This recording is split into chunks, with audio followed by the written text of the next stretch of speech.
মিথ্যা এমন একটা রোগ, যেই রোগ মানুষের ঈমানটাকে শেষ করে দেয়। মিথ্যা এমন একটা রোগ, যেই রোগ মানুষের ঈমান চূর্ণ বিচূর্ণ করে দেয়। আমাদের যত গুনাহ সংগঠিত হয়, আমরা মানুষ জাতি যত গুনাহ করি, সমস্ত গুনাহের লিডার, সমস্ত গুনাহের মা হচ্ছে মিথ্যা। এই মিথ্যা মানুষকে শেষ করে দেয়। মিথ্যা মানুষের আমল, মানুষের সম্মান সব শেষ করে দেয়। মিথ্যা কখনো মানুষের সম্মান টিকিয়ে রাখতে পারে না। মানুষ যদি বড় হতে চায়, মানুষ যদি সম্মানিত হতে চায়, মানুষ যদি সম্মান অর্জন করতে চায়, তাহলে মানুষকে সদা সর্বদা সত্য কথা বলতে হবে। মানুষ মিথ্যা বলে কখনো সম্মানিত হতে পারে নাই। মিথ্যা বলে মানুষ কখনো সম্মানিত হতে পারে না। তাহলে এই মিথ্যা এমন একটা ভাইরাস, যেই ভাইরাস মানুষের আমল, ঈমান সব কিছু ধ্বংস করে দেয়। কিন্তু মিথ্যা আমি আপনি এমনভাবে আমরা মিথ্যা পাকড়াও করেছি, মিথ্যা আমি আপনি এমনভাবে গ্রহণ করেছি যে আমরা এখন সত্য কথা বলতেই পারি না। যদি আপনি 100টা কথা বলতে যাই, তার মধ্যে 80টা কথাই মিথ্যা হয়, 20টা কথা সত্য হয়। সেই সত্যর মধ্যে আবার 10টা কথা সন্দেহজনক হয়। এখন আমরা অনেকেই রাজনীতি করি। রাজনীতির গোড়া, রাজনীতির মূল উৎস, রাজনীতির গোড়াই এখন হয়ে গিয়েছে মিথ্যা দিয়ে। তাহলে এই মিথ্যা মানুষ যতদিন পর্যন্ত ছাড়তে না পারবে, ততদিন পর্যন্ত মানুষ সম্মান অর্জন করতে পারবে না। মিথ্যা ছেড়ে দেন, যদি আপনি মিথ্যা ছাড়তে পারি, তখন থেকেই আমাদের সম্মান বেড়ে যাবে। তাহলে এই মিথ্যা মানুষের আমল নষ্ট করে, মানুষের ঈমান নষ্ট করে। এই মিথ্যা, আল্লাহর রাসূলের কাছে একজন সাহাবী এসেছিলেন। সেই সাহাবী এসে আল্লাহর রাসূলের সামনে বসলেন। একজন সাহাবীর ঘটনা বলে শোনেন।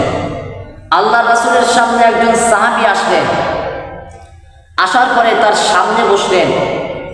বললেন, ইয়া রাসূলুল্লাহ, ইয়া হাবিবাল্লাহ, আমি এত কোনো আমল করতে পারবো না, আমি বেশি আমল করতে পারবো না।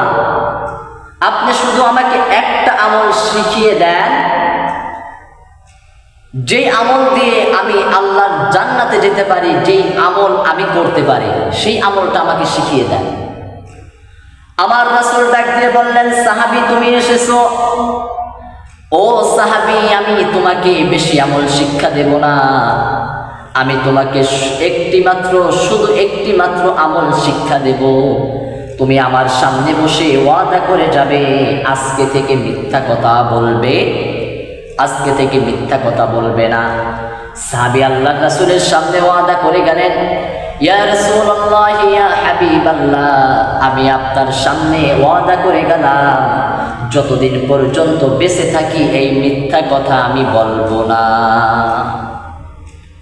মানুষের সম্মান বাড়াতে পারে এই মিথ্যা যদি বলা ছাড়তে পারে, আপনার সম্মান এমনিতেই বেড়ে যাবে। আল্লাহ পাক পবিত্র কোরআনুল কারীমের মধ্যে বলেছেন, ওয়াকুল জাআল হাক্ক ওয়া যাহাকাল বাতিল ইন্নাল বাতিলা কানা যাহুকা। সত্য প্রকাশ পেয়েছে, মিথ্যা পরাজিত হয়েছে। অর্থাৎ সত্য সারা জীবন পর্যন্ত টিকিয়ে থাকবে, মিথ্যা ধ্বংস হয়ে যাবে, মিথ্যা বিলুপ্ত হয়ে যাবে, মিথ্যা শেষ হয়ে যাবে, ধ্বংস হয়ে যাবে, তছনছ হয়ে যাবে, মিথ্যা উঠে যাবে। তাহলে মানুষের সম্মান নষ্ট করে এই মিথ্যা। যদি আপনি মিথ্যা ছাড়তে পারি, তাহলে দেখে আল্লাহ পাক আমাদেরকে 2টা পুরস্কার দিবেন। কয়টা? 2টা। যদি কোনো মানুষ মিথ্যা ছেড়ে দিতে পারে, আল্লাহ পাক সেই ব্যক্তিকে 2টা পুরস্কার দিবেন। কি পুরস্কার দিবেন সেটাও পবিত্র কোরআনুল কারীমের মধ্যে আল্লাহ পাক বর্ণনা করেছেন।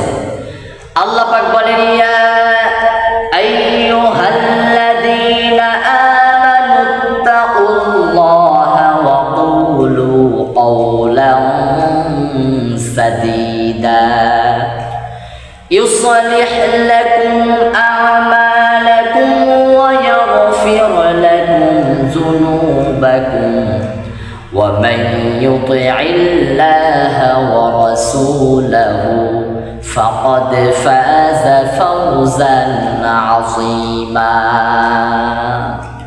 আল্লাহ পাক বলেছেন, হে বিশ্বাসীগণ, ইয়া আইয়ুহাল্লাযীনা আমানুত্তাকুল্লাহ, হে ইমানদারগণ, তোমরা একমাত্র আল্লাহকে ভয় করো। ওয়াকুলু কাওলান সাদীদা, তোমরা যখন কথা বলতে যাবে তোমরা সবাই সত্য কথা বলো। ইনিয়ে বিনিয়ে পেশ খাটিয়ে তোমরা কখনো মিথ্যার আশ্রয় নিবে না। তোমরা যে কথাই বলতে যাবে তোমরা সত্য কথা বলো।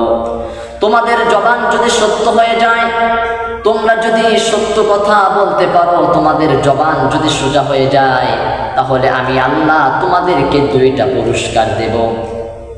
তোমাদের জবান যদি সত্য হয়ে যায়, তোমাদের জবান যদি সোজা হয়ে যায়, তোমরা যদি সত্য কথা বলতে পারো, তোমাদেরকে 2টা পুরস্কার দেওয়া হবে।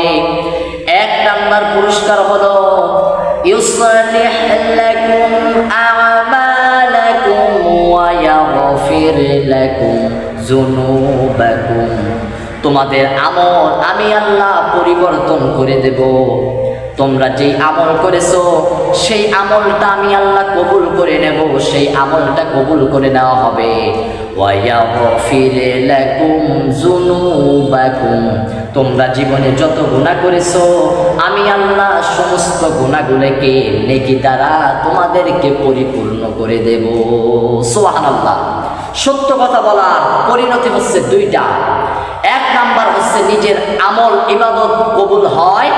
2 নাম্বার হচ্ছে আমরা জীবনে যত পাপ করেছি, যত গুনাহ করেছি, যত অন্যায় করেছি, আল্লাহ সমস্ত অন্যায় মাফ করে দিয়ে সেই অন্যায়ের জায়গায় আল্লাহ পাক আমাদেরকে নেকি দ্বারা পরিপূর্ণ করে দিবে। সুবহানাল্লাহ। তাহলে আজকে থেকে আমরা সিদ্ধান্ত গ্রহণ করি, আমরা যখনই কথা বলতে যাই না কেন, আমরা যেন জবান দিয়ে সত্য কথা বলতে পারি, সত্য কথা বলার চেষ্টা করতে পারি, যাতে করে সত্য বলে আমি আপনি আমাদের মান সম্মান আরো উঁচু করতে পারি। আল্লাহ পাক যেন আমাদেরকে সেই তৌফিক দান করে।